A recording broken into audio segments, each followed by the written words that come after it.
అందరికీ నమస్కారం అండి. ఇవి హరిత వాళ్ళు పడే కష్టాలు. వాళ్ళు నిజామాబాద్లో, హైదరాబాద్లో రెండిండ్లు ఉంటాయి. ఎందుకంటే డయాలసిస్కి తను ఆరోగ్యం బాగాలేనప్పుడు హైదరాబాద్ వెళ్ళాల్సి వస్తుంది. అప్పుడు వెళ్ళినప్పుడు అక్కడ ఇల్లు క్లీనింగ్ మొత్తం వాళ్ళ అమ్మ నాన్న తనే చేసుకుంటారు. అలాగే నిజామాబాద్ వచ్చినప్పుడు మళ్ళీ క్లీనింగ్ వాళ్ళే చేసుకోవాల్సి వస్తుంది.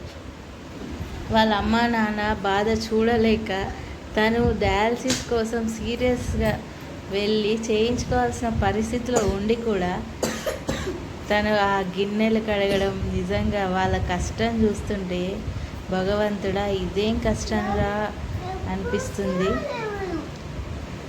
వాళ్ళ అమ్మ నాన్నకు చేతగాని పరిస్థితి అయినా ఒక్క చోట కూడా వదిలిపెట్టకుండా తూర్చుకోవాల్సిన పరిస్థితి. ఎందుకంటే ఎక్కడ దుమ్మున్నా హరితకి ఇన్ఫెక్షన్ వస్తుందన్న భయం.